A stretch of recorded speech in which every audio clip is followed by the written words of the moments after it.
My name is Mia Perry. I'm from the School of Education at the College of Social Science here at the University of Glasgow. And on behalf of Ines Alves, Srabani Maitra, and myself, we'd like to welcome you to our very special event, a panel event to raise and discuss critical issues around decolonisation or plural epistemologies as it relates to education. So, firstly, I'd like to thank both of our guests, both of whom have travelled a very long way to be here today, Professor Boaventura de Sousa Santos and Dr. Carmen Medina. It's an honour to host these colleagues and a privilege to be able to engage with you both about the work that you contribute to our various trajectories of research and practice and thinking. I'd also like to thank the School of Education for granting us the funds to host this event, and to the wonderful community of colleagues and students who share our commitment to questioning normative structures and practices that ultimately have put many of us in a room like this on a day like today. So we will have presentations of approximately 25 to 30 minutes each from our speakers, and then hopefully about 20 minutes for questions from the audience. And those of you who are able to stay afterwards are welcome to stay for informal conversation beyond that and a glass of wine. So, Dr. Carmen Medina. We're going to begin with Carmen. I'm going to give a very short introduction, and then we'll move into presentation. And following Carmen's presentation, I will introduce Professor Souza de Santos. Carmen Medina is a Puerto Rican literacy scholar in the Department of Literacy, Culture, and Language Education at Indiana University, Bloomington. Her research is in the areas of literacy by literacy as social and critical practices, drama and performative pedagogies, and Latinx bilingual children's literature. Working primarily in Puerto Rico, Carmen has been examining Latinx children's critical engagement and interpretive literacy practices at the intersection of transnational landscapes and colonization politics. As well as many other works, she is co-author with Karen Woolwind of the book Literacy, Play, and Globalization, Converging Imaginaries in Children's Critical and Cultural Performances. Carmen, thank you for being here.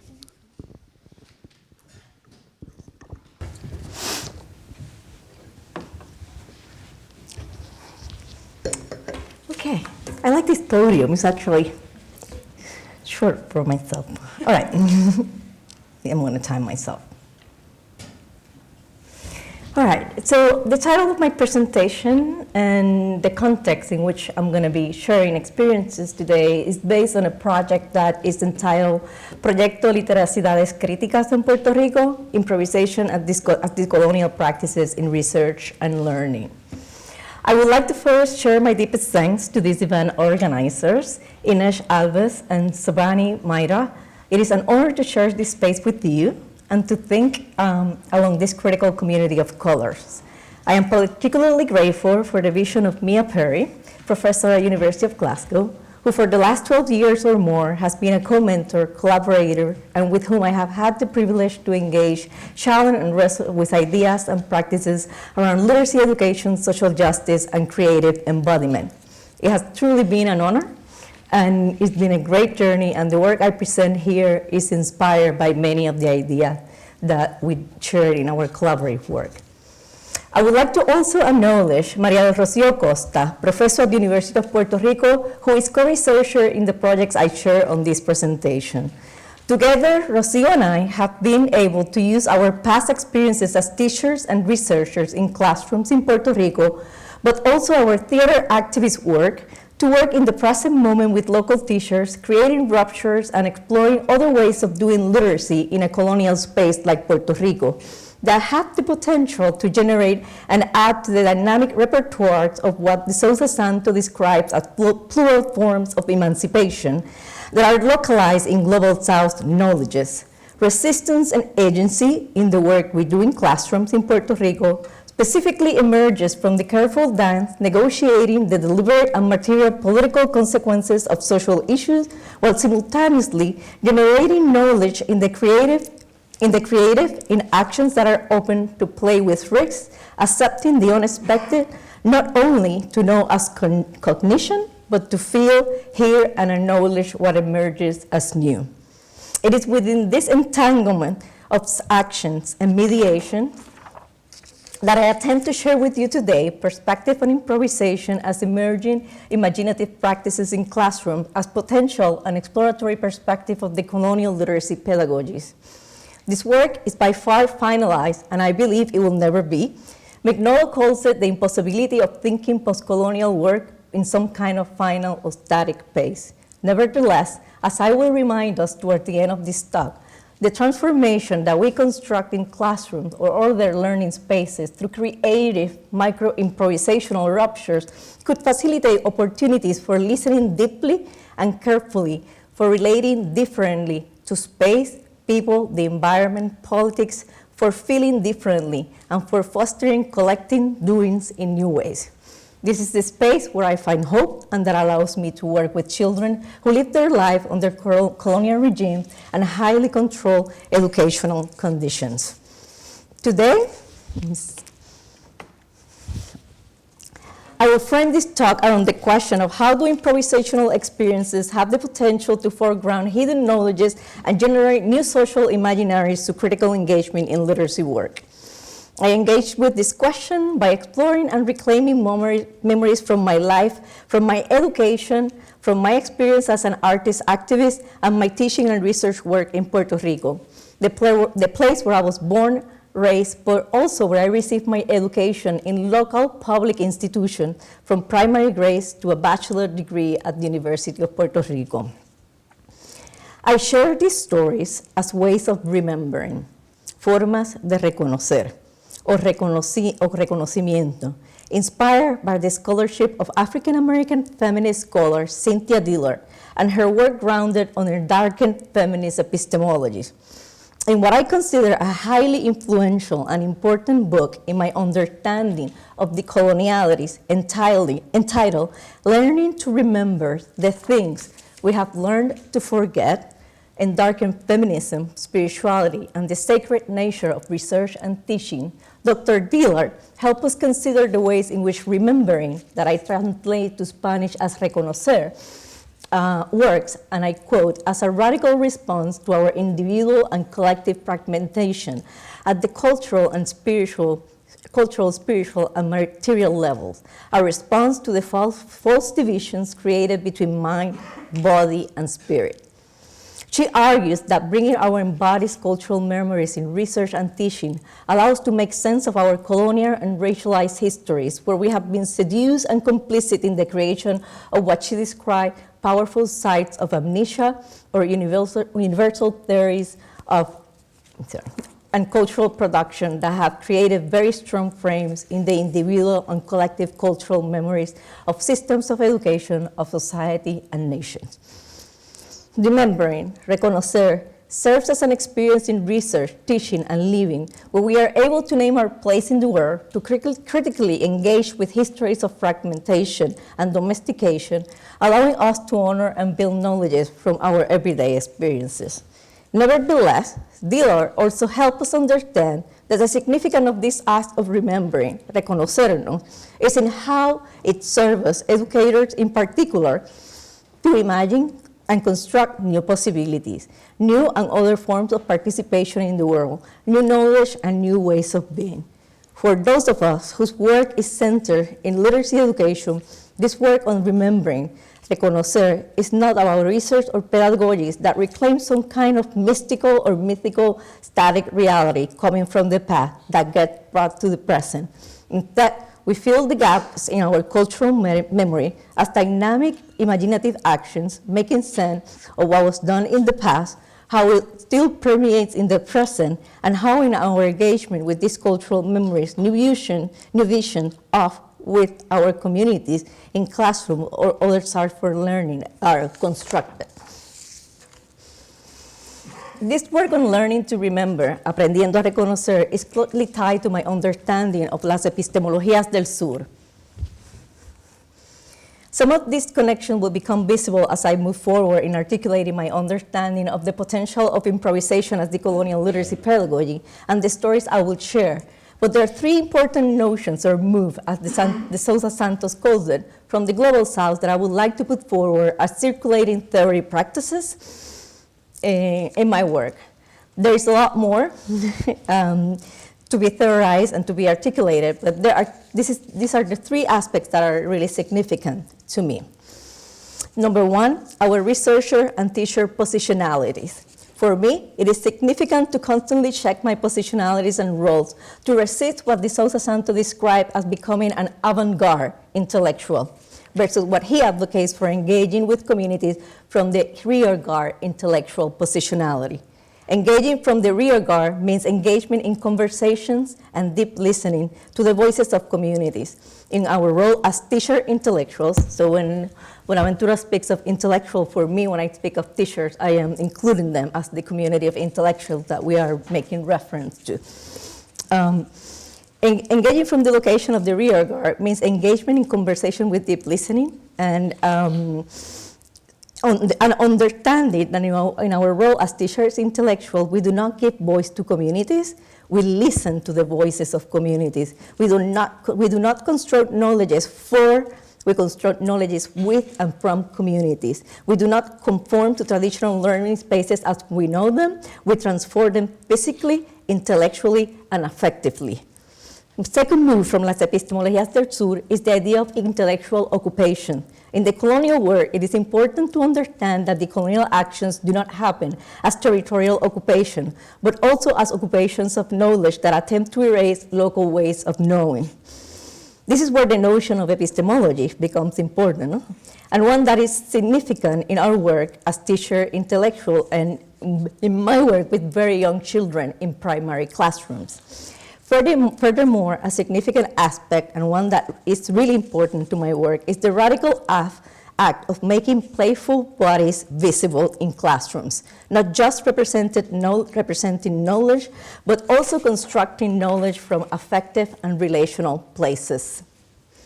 This is a topic that I explore in depth in the book Methodology of Embodiment, Describing Bodies in Qualitative Research that I co-edited with Miahi. The body embodiment plays a critical role in reconfiguring how we understand knowledges and, as a consequence, pedagogy, affects and the sensational matter in both literacy research and literacy pedagogies.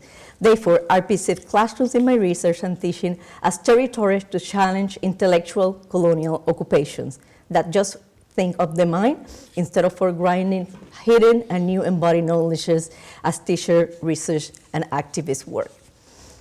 The third move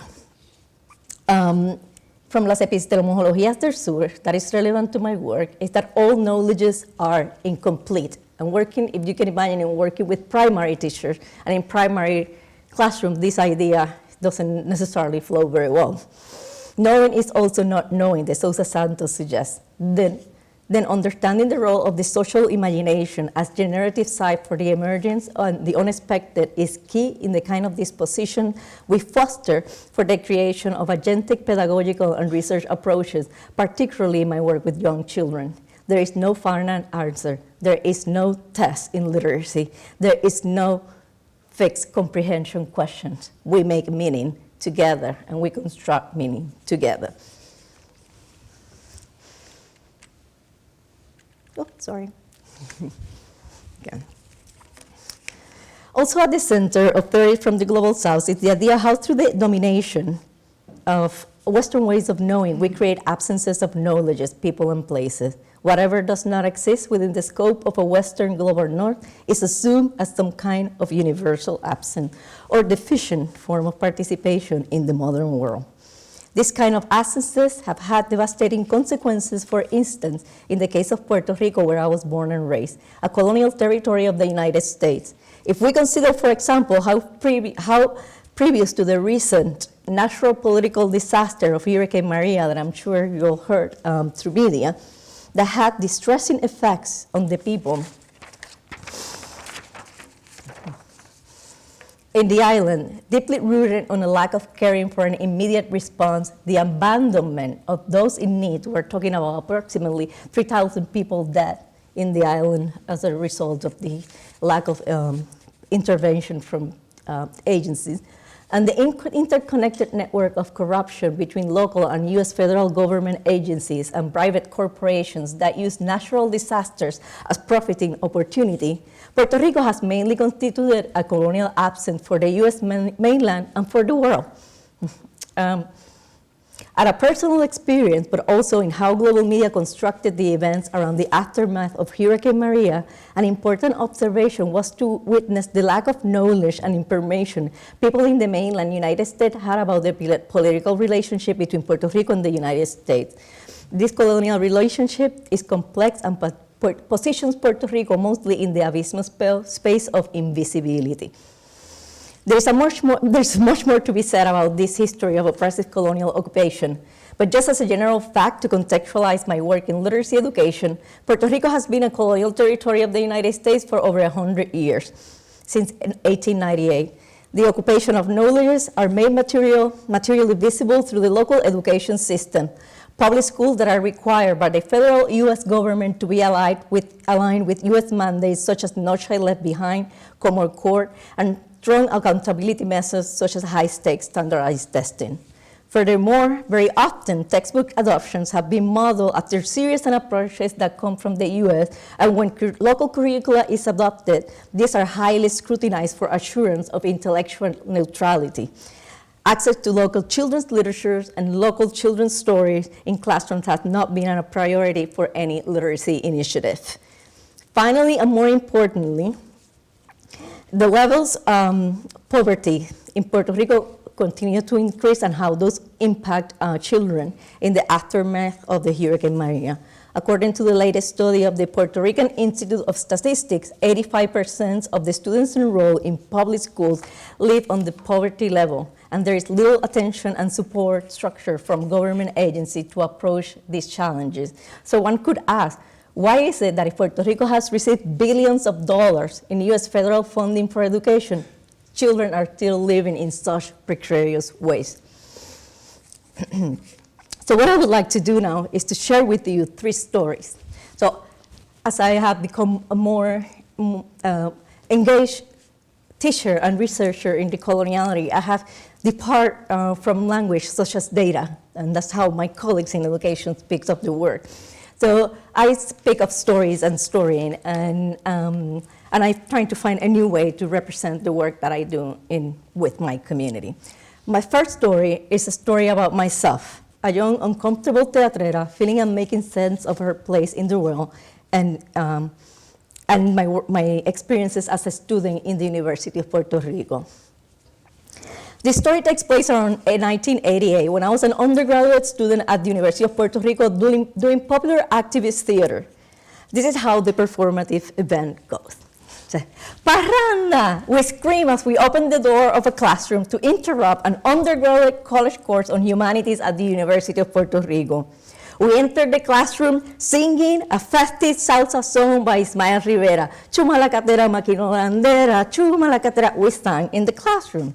We sang accompanied by a guitar player. As we sang and danced, we moved chairs and students around the classroom to make space for our performance place. We set up our props and our mobile background while singing and dancing. The undergrad students had no idea what was going on. They had no idea we were going in.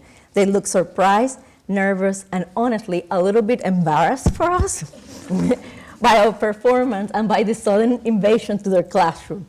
With a cue from a bell, the festive moment transitioned into a more somber one, where we freeze and become silent while an actor draws in the back of the room a silhouette of the map of Puerto Rico and sketches inside, and you can see that here, sticks representing the amount of people, members of the group personally knew and who have died of AIDS in recent years.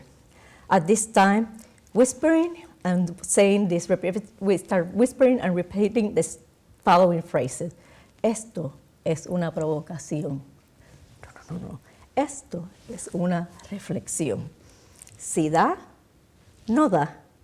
Si da, no da. This is a provocation. No. This is a reflection. Si da, no da. I have no translation for that. This was the beginning of a performance piece directed by artist, activist, and professor at the University of Puerto Rico, Rosa Luisa Marque. El SIDA is a collective device piece by non-actors, us, based on the work of our Brazilian artist Augusto Boal and his theater of the oppressed approaches to image theater. This piece was devised in the 1980s when AIDS, SIDA in Spanish, was still a taboo in Puerto Rico. El SIDA was part of the repertoire of improvised or devised theater pieces generated by Los Teatreros Ambulantes, a popular theater group in Puerto Rico composed of students with no formal acting experience. This brief 20 minutes performance that explored common prejudices and stereotypes related to sexuality and AIDS was intended to bring visibility and generate a reflection, particularly with and among young audiences in local colleges and high school. An extremely playful piece where contagion was represented through a human pinball machine. Our denial to see AIDS epidemic as relevant was portrayed through images of the three wise monkeys, where we blew condoms as balloons to play between actors and audience, and where we, as you can see in this photo, disrupt taboos about touching bodies in public, particularly in a classroom. Simultaneously, happening on the stage with all this playful action was a powerful and artistically designed text with facts, statistic information, and information about the reality of AIDS in the island, and it rolled in the back. Looking back, and this is where I'm trying to bring this to the present, I realized that as a teatrera on this piece, I honestly knew very little about AIDS, and that my level of awareness was probably similar to what the young audience, close to my age, we approached knew about it. I was only 20 years old, a nervous performer with no performance experience, who knew sexuality was something we did not discuss in Puerto Rico, particularly women.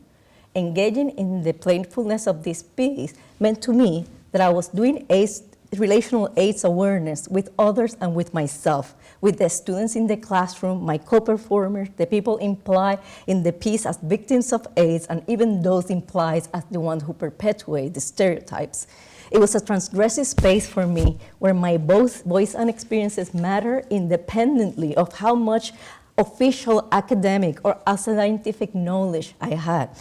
We, audience and teatreros, invented aspects of ourselves in relation to the issues, the content, the objects, and our interacting body. I, as a participant and co-creator of this event, engaged in reconfiguring my knowledge through the affective, embodied, and creative space of devised art form. And in each performance, I actively investigated a different understanding of myself and others, and different senses of agency for myself and others, and new ways to create in the world with others. So now I come back to my work in Puerto Rico with children. This is the second story that I entitled Learning About Tolerancia with 8-year-old second graders and their families. And this is part of the research that I've been doing for the last 10 years in Puerto Rico. Like I said, I work with very young children in primary schools approaching social justice issues in Puerto Rico. It is a morning in 2010, close to Valentine's Day. In those days, my colleague and co-researcher Rocio, the classroom teacher, La Maestra Lidia, and I had planned to begin a new critical inquiry cycle with the students, 7 to 8 years old, to expand some of the previous critical literacy work we have been doing. Before meeting the students, the teacher, La Maestra Lidia, set us aside and told us that the students had come to school that week quite impacted by some news related to violence and aggression, and that they wanted us to explore the theme with them as part of our new critical literacy inquiry. In Lydia's second grade classroom, there was already a culture of openly and casually discussing everyday issues among the students and with the students. But we conversed with the students, they anxiously recalled the news. They recalled from the news, report the aggression a woman suffered while waiting in line to enter a restroom in a local public establishment. We listened attentively as they collectively provided details about what happened. We were a bit shocked with the level of detail and the emotional intensity and the amount of sensationalism in the students' narrative. We asked them questions like, but did this really happen? And you saw it on the news? And a woman shot another with a gun for skipping her turn while waiting in line in the restroom? And And from there, the semester work emerged. They didn't let us go to any other topic. The students' voices were very loud and powerful to be ignored as an opening or invitation provided by them to explore an aspect of our social lives in Puerto Rico. Because the physical aggression framed and had so much to do for them and for us with the idea of how we can shift away from this kind of violence, the students began to use the word tolerancia, to tolerate, to describe action related to co-living in peace outside of such violence. Instead of a regular Valentine's celebration, the students decided to design a public campaign on tolerance. With this proposal in mind, we engaged in exploratory activities, improvising and playing with different notions related to violence and justice. Among other ideas, the students constructed images of people losing their patience in a traffic jam or conflict within family situation.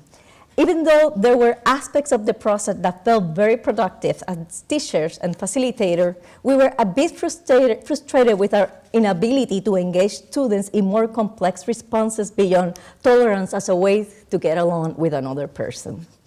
We had the impression that the students knew really well the dominant classroom discourse of what a correct answer is, what an expected answer is. And I am convinced that children are expert at knowing what is it that we are asking them to answer. So we felt very stuck. We needed to feel the experience different, reframe it, and explore it for a new direction. So after a number of reflections and borrowing from our life experiences in doing arts and theater, we realized that we needed to create a stronger rupture to break down the wall between the school and the social world outside of the school. We wanted to do something creative that honored the work that we have been doing. So thinking of Boal's image theater, we came up with the idea of providing the second grade students with disposable digital cameras. We sent a letter explaining the project to the families, and we requested that each family discuss 3 social issues or concern and create 3 images or photos for each social concern for the family. Our only requirement was that the children had to be the photographers. So this is one of the images that they share on police brutality. So they actually went out in front of the municipal police office and take the photo there. This is a picture they took on government layoffs and corruption. And this is a picture on child abuse. And another topic that emerged was homophobia. That's when the shift happened. We were truly overwhelmed when we look at the photos and the issues represented by each family. We had 20-something families who sent pictures. The range of issues was beyond anything we could imagine. Examples included, and in many cases repeated across families, national events such as unresolved murders, unjustified workers' layoffs, and local government corruption. In international events included the conflict in Palestine, the construction of a wall between the Mexico and the US border, equity situations in Haiti. They also brought local social problems such as child and elderly abuse, animal abuse, criminality, racism, homophobia, and substance dependency. We were really surprised by the work that the students and the family created. The bringing of the stories into the classroom become form of storing and remembering, recognizing social issues not as a deficit in the community, but as assets in the creation of important reflective spaces to imagine other ways of being. The stories were told from a different place. We were able to create a new script that moved from the social issue to how can we act upon these issues. The last story is probably the one where it was extremely challenging. So this is part of the 10-year work we've been doing, and these are 8 to 9 years old children. And we asked them, like we usually do, we create different contexts to explore what the children want to explore. So we were talking about popular media, and we really thought that we were going to say something like, oh, let's explore games or cartoons or something very child-centered. But they decided that they wanted to explore telenovelas. You know what telenovelas are? They're pretty popular around the world right now. Well, telenovelas is not a 3rd grade, 8-year-old topic. So I'm going to tell you a telenovela that one of the child, which is this photo. the child created. All right, it goes something like this. After giving birth to her third child, the father, for an unknown reason, tells the mother to give him the children. The mother firmly refuses to give the children to the farmer, and she asks him to leave the house. The mother worked to eventually get the father outside of the house, and the father leaves, but the children convince the mother that they miss them too much, and she asks him to come back, and then when she's talking to him, she realizes he's drunk, and then she sends him out. But in the long run, like in every telenovela, he comes back and they live happily ever after. But what's interesting about this telenovela event is not the telenovela in itself, although it is very interesting. What's interesting here is the conversations that were produced about local social issues as a result of mediation of a global media text. And that is for me, when we're talking about global South and children's knowledges, it's very important because children's knowledges come highly mediated by global media. So when the children initially decided that they wanted to do this, we were really against it. We thought we were going to perpetuate too many problems and stereotypes. But what we learned from the experiences, and that becomes relevant to pedagogical move related to knowledges from the global South, is that engaging with meaning making as creative and driven by people in communities, in this case children, is relational to both local and global knowledges. By playing with a global text, produce a generative space to push boundaries and create social maps for critical reflections that become relocated as localized knowledge. So let me see. I'm going to say one more thing. So we could have censored the topic as too risky or irrelevant, but in a school system where children are treated as passive consumers of knowledge, when provided with opportunities to do imaginative work grounded on what they know, new parameters emerge for teachers and learners to drive curricular decisions together. Furthermore, authority is negotiated in different ways, creating multiple forms of participation and interpretations in classroom. One could wonder, how does this relate to epistemologies of the South? I believe that children who live constantly bombarded by dominant global images as the role model for social life, such as children in Puerto Rico, need spaces to negotiate the institutional and ideological walls that stop them from bringing and making sense of the world around them. Classrooms, for example, tend to push away and reject as valid knowledge both what children learn from social media, but also schools reject what children know from their local social realities.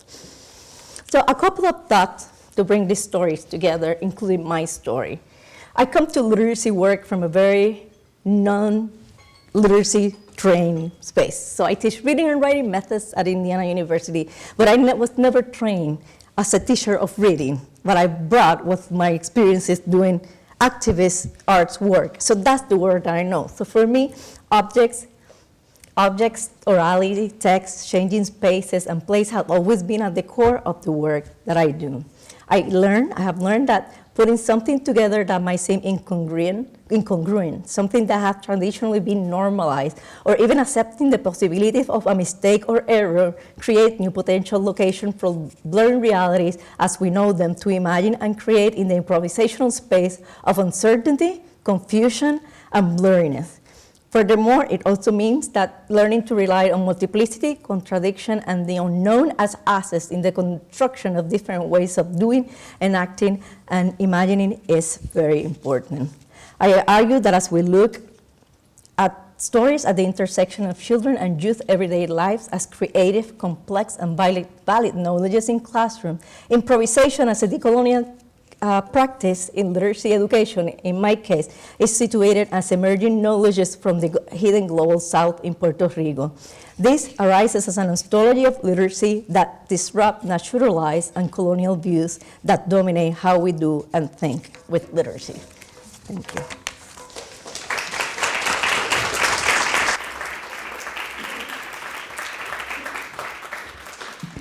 Thank you, Carmen.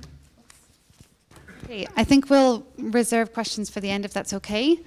So now I'm going to introduce our next speaker. Boaventura de Sousa Santos is a professor at the School of Economics at the University of Coimbra, Portugal, distinguished legal scholar at the University of Wisconsin-Madison Law School, global legal scholar at the University of Warwick, and director of the Center for Social Studies at the University of Coimbra. In 2012, he received an honorary doctorate of law from McGill University, which I thought was particularly relevant here, as we strive to work with McGill. De Sousa Santos is a leading scholar in epistemological pluralism. His work has transformed our understanding of how local cultures work towards securing justice and equality in the global south. And broadly, he has written and published widely on issues of globalization, sociology of law and the state, epistemology, social movements, and the World Social Forum. You're welcome, Boaventura.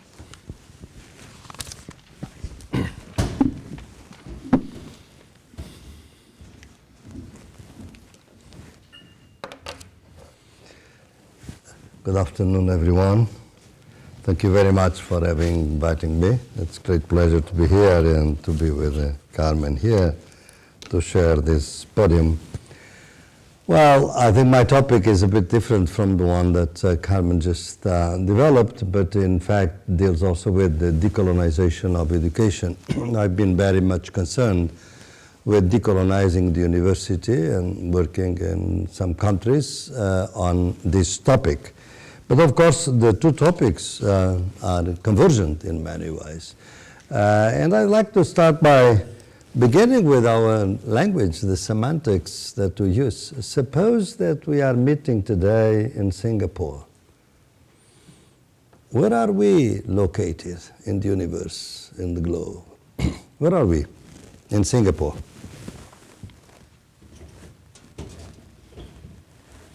Of course, we are in the Far East, right? Far East. But for the people that live in Singapore, they are not far at all.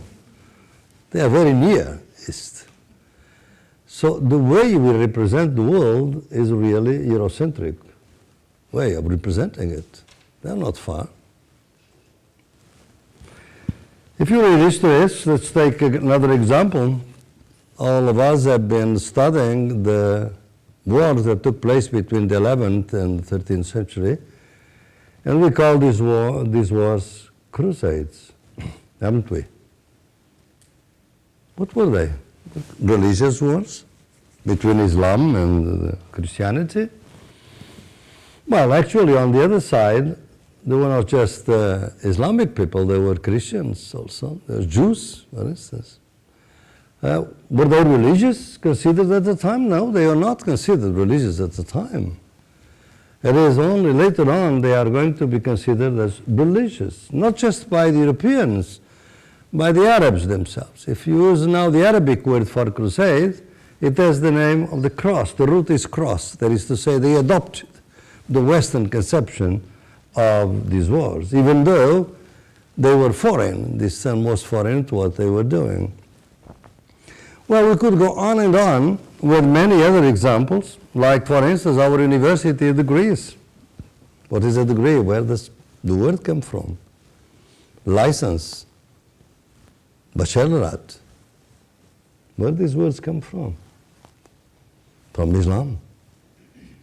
Our chartered college, medieval colleges, is the model on the Islamic college of the 8th century in Baghdad. And our medieval, and these stones, particularly the oldest stones, resonate so much with the medieval scholastic method that we are so proud of as a European model of argumentation called the disputatio, the pros and cons. You can Summa Theologica, for instance, of Thomas Aquinas is a good example of this type of disputatio. Well, it is Islamic in origin. It was developed in the 9th century in Baghdad and then brought to Europe. And in fact, the history of this is written down by an Oxford scholar this day. So we know this. In Arabic, it was called Sikh and Non, something and something the opposite. So if you look at these examples, you can see that our ways of naming things are already sometimes a form of cultural imperialism.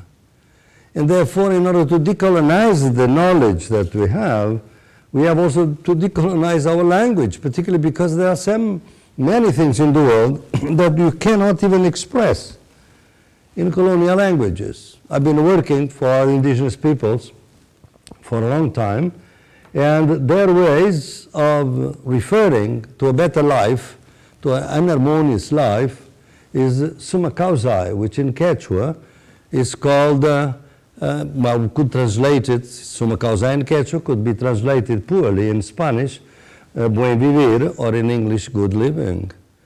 But in fact, this translation loses completely the spiritual side of the expression. The spiritual that allows them to convey the idea that a river is sacred. We cannot figure out how a river can be sacred or a mountain can be sacred, even though in New Zealand in recent times a river has been declared as the holder of human rights because it's a sacred river for the Maori, the name that Western give to these indigenous peoples. It was one struggle for 140 years to have the recognition that the river was a sacred river and therefore should be treated as sacred. So the New Zealand Parliament just declared it as an holder of human rights. And the opposition, as you know, the Prime Minister is a young person, a woman, and was questioned by the opposition by saying, well, how crazy this measure is to give human rights to a river. A river has no sex, a river has no arms, no legs, nothing. How can a river be a holder of human rights? And the Prime Minister responded, yes. What about a corporation? Does it have sex? Does it have legs? Well, a corporation has juridical personality. We have fictionalized the personality of corporations since the Roman law. And of course, it's codified in all the codes. So why it is possible to fictionalize a company as an holder of human rights and not a river? Because we live in capitalist societies. And I think that decolonizing, in a sense, is to go to the roots of this, because in fact also in our colonial thinking we try to divide knowledge in different areas: science, social science, human science, biology, hard sciences, then literature and art. Does it make sense? Should we revise this distinction in the future? Look closely. The people that have been really most influential in our thinking in recent times, for instance, in the decolonial thinking, many people that wrote marvelous works about their countries and about the decolonial aspect of their lives, they wrote novels. They're novelists. One of them is José Rizal. I don't know if you ever heard of José Rizal, the liberator of the Philippines. Well, José Rizal, in fact, he was assassinated for this cause. He wrote novels, and the novels were absolutely fundamental to understand, as Charles Dickens probably is very important to understand the UK from his time. So I think that if we look from a different perspective, you can see that the breadth of knowledge that is available to us is much wider than the one that we think. And why do you think that? Well, because in fact, we have a kind of a dominant form of knowledge that since the 17th century has been considered to be the only rigorous form of knowledge. In the 17th century, science competes with philosophy and theology, of course. And then it wins over philosophy and theology, and we have science as the only rigorous knowledge. But if you look closely, since then, this science, when it gets tied up with the development of capitalism, we see that science is very much tied up with capitalism, with colonialism, with patriarchy. And these days, we have to see whether our knowledges could be really just these knowledges that have been produced by these forms of domination, or if you could really have a different understanding, a different epistemology, Why do we need that? Because if we look at the knowledge that we teach in our universities, it's the knowledge of the winners. History of the winners told by the winners. The losers are never there. Most of the knowledge of the losers, oral knowledge, is not even in the archives. And therefore, knowledge of the winners told by the winners.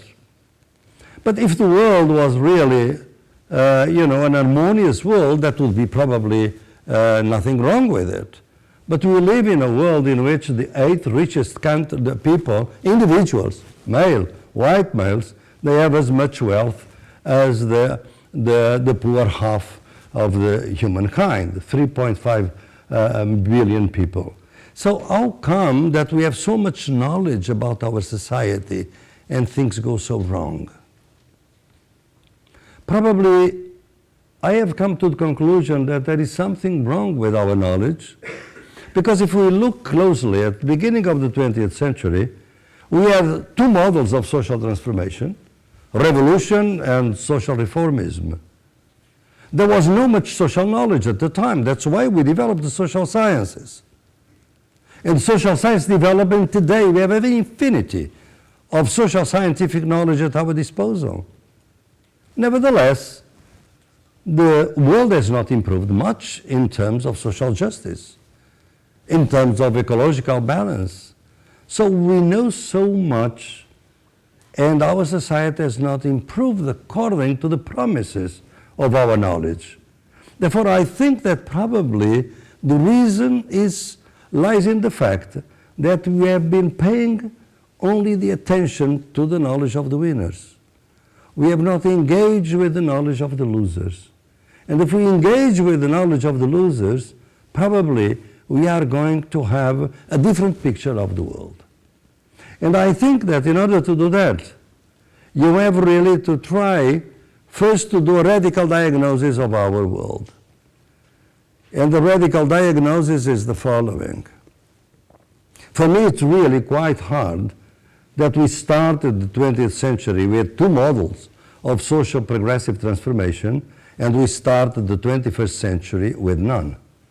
Social revolution is not in the agenda, and reformism is not in the agenda. Counter-reformism is in the agenda, not reformism, with extreme right growing everywhere in Europe and in the world. It is not reformism that is, or social democracy as we called it, is in the agenda.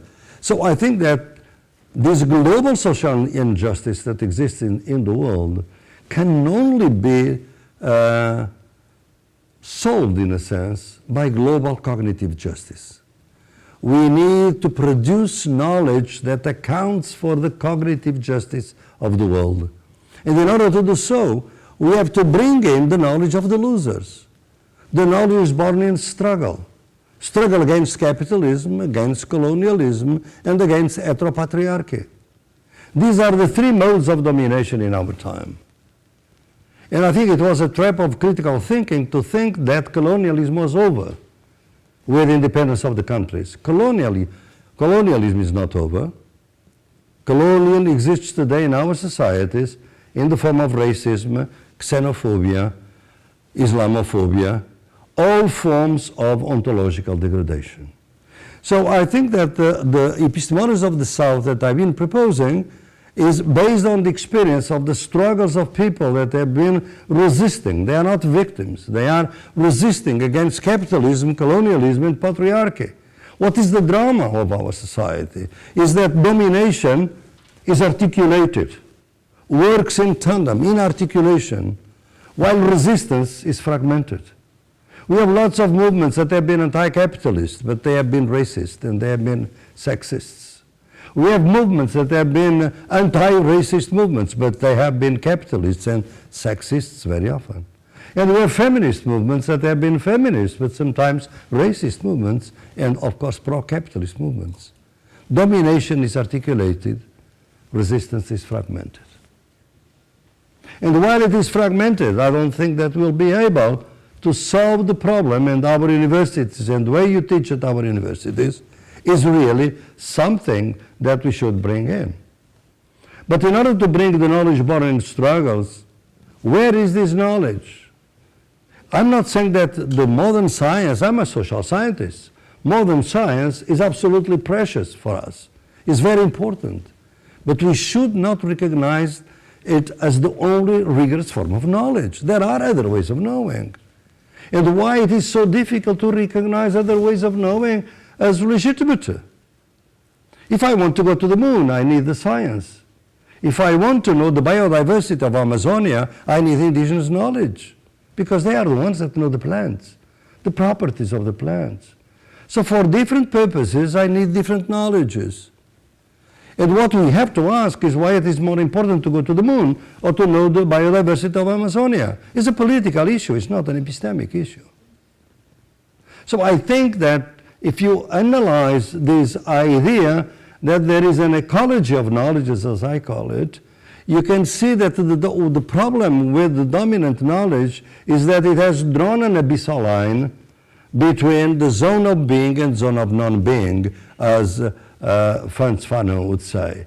Since the 16th century up until now, society is divided in two. And our theories and education at university do not account for that. Is the metropolitan sociability, in which we are equal rights, equal human beings, and the colonial sociability. Those humans that are not fully human, they're subhuman. And since the 16th century, groups of people are thrown into that other side of the line, the abyssal line. Up today, it's not just this is over, it's today. There is no humanity. Humanity is not a reality, it's a project. It's a good project, actually. But in our societies, capitalist, colonialist, and patriarchal society, there is no humanity without subhumanity. So there are beings that are not fully human beings. Can we imagine that the refugees in the Mediterranean are treated as fully human beings? Of course they are not. Women were never fully human beings for a long, long time. Black people, natives, indigenous people, you name it. So this humanity does not exist without subhumanity, even though our theories are universal. They are universal because they try to erase the abyssal line that divides the metropolitan sociability from the colonial sociability. And therefore is a false, is as universal as the evangelization of the 16th century. So we should struggle for other ways of knowing that account for the other side of the line. So I think the first task that we should engage as educators at the university, at all levels of education, is to produce what I call a sociology of absences. What is absent? What we don't see, what is invisible. The other side of the line has always been treated as irrelevant, as invisible, as negligible. For instance, gives you another example. At the end of the 19th century, we were in Europe very proud of the fact that finally the labor rights, the workers had rights, labor rights. Protection, in fact, it was no leftist that created it, it was Bismarck that created the idea that labor has rights, the worker has rights, labor rights. This was considered a great victory of humankind. And it was, of course. It was, of course, a universal civilizational amelioration, but at that precise time, the same countries were promulgating the laws about forced labor on the colonies, Shibalo. So at the same time, you have labor with rights and forced labor. But the two images don't see each other in the mirror, are invisible because of the abyssal line. And this abyssal line exists today. A black worker that works in a restaurant today, here, immigrant in our societies, of course he lives in the metropolitan society, he lives among us, of course. And he goes to the restaurant, probably is discriminated because he works as much as while the white worker probably doesn't get as much. Is discriminated, but he has rights. He has all rights and so on. But when he leaves the restaurants and goes to the street, it crosses very often an abyssal line because it can be persecuted, be victim of ethnic profile by the police, can be beaten up without any rights, can be persecuted if he is an Islamic person because of presumption he is a terrorist. So it crosses the line from being to non-being. A woman that leaves the restaurant, if she lives in India, may cross the line and on the train be victim of gang rape, and may arrive at home and be assassinated by the partner. Feminicide is growing, is not diminishing. So there are lots of people that cross the abyssal line between humanity and subhumanity every day. And we don't account for that in our education, because our education is saturated with universal ideas and with homogeneity. The homogeneity even of the classroom. We assume that the classroom is homogeneous, even though some of our kids probably are hungry, and some of them are from different backgrounds and don't understand very much what we are saying, what the teacher is saying. So I think that the problem with our education basically is that we don't allow people to represent the future as their own. This is part and parcel of colonialism. That is to say, the colonial endeavor allowed people to have a past, but the future would be the linear time future. So today we repeat that. We still go on with the idea that the North is the solution and the South is the problem. How can we learn from the South? I think that Europe is shrinking, the world is expanding, and I don't think that we have much to teach the world these days, quite frankly. I mean, we live in the most violent continent in the world. We killed 78 million people in 2 wars in the 20th century. Well, this is a bad record, quite frankly, right? But we are the land of democracy and human rights. Okay, I think that we should learn from the experience of other countries. But for that, we have to know that they have something to say. And for them to have something to say is that probably what they want to say is a future different from the one that was prescribed to them by the linear time. So education has to overcome the 5 monocultures that I've identified in my work. And I just mentioned one by one very briefly. The monoculture of rigorous knowledge. There is one knowledge, rigorous knowledge, scientific knowledge, all the rest is superstition, is common sense, is nothing valuable. So we have to understand that there are other ways of knowing. Not all knowledges are valid for the same things, as I said, but they are different. They are valid for different things. So you have to acknowledge the difference, validity of the different values. And sometimes it is possible to do intercultural translation. That is to say, once you uncover the absences, the things that are not there, they are there, but they are invisible because our lenses don't capture that. We emerge, things start emerging. There are different ways of knowing. Sometimes they are incommensurable. For instance, the concept of nature in this sacred river is incommensurable with the Cartesian concept of nature. Because for Descartes, nature is a res extensa. Res extensa is non-divine. That is to say, it's not a soul. And if it has no soul, it cannot be sacred, right? While the river of the indigenous people or the African cultures, actually, is also divine. But you can do intercultural translation, not translate everything. We have to really run a very thin line between incommensurability and the total transparency. Neither is possible. Incommensurability leads to war, and transparency, of course, is something that is absolutely impossible. So I think that we have to try to the ecology of knowledges and do this intercultural translation to achieve ways in which other people can define their future in their own terms.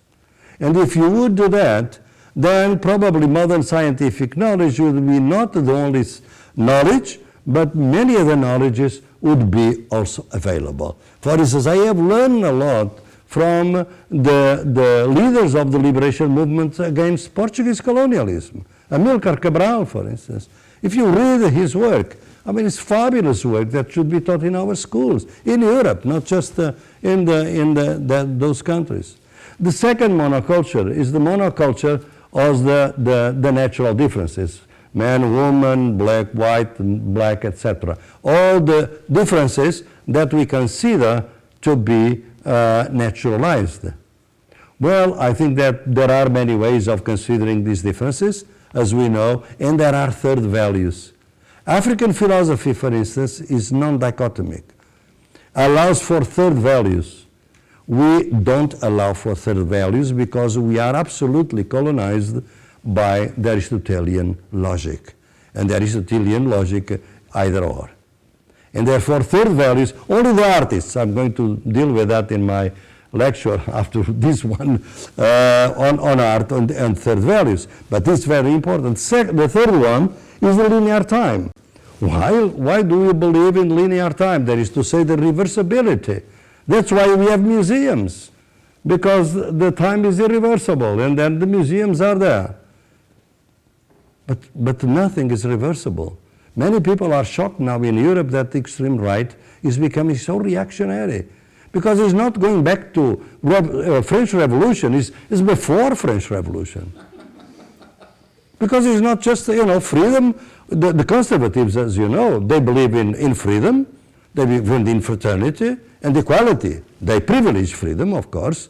And equality and fraternity, they go langsam, Wojciech langsam, as in the opera. They go slowly. But the reactionaries, they don't even believe in freedom, inequality, and fraternity altogether. So they go a pre-modern type of thing. So I think there are the multiplicity of times, because we don't live in a universe, you live in a pluriverse. There are pluriversalities of cultures and ways of being. That's why there are languages that cannot express the cogito ergo sum, Cartesian cogito ergo sum. Because there is no cogito separate from other realities, and there is no ego. The concept of Ubuntu in Africa, in Austria, in Southern Africa, is I am because you are. So I'm always a co-being. I'm never an individual being, right? So I think that we have to account for these other times that allow for different temporalities. We should be different in different ways, contemporary to each other, but in different ways. Simultaneity does not mean homogeneity of contemporaneity. It may be different ways of being contemporary. Fourthly, why the scale, the dominant scale, is the global and universal. Why we have created all these local, global dichotomies in such a way that the universal is good, the particular is bad, the global is good, the local is bad. Well, we forget that everything that is considered global is a globalized localism. Look at McDonald's. McDonald's was really the diet of poor class people outside Chicago in the 30s.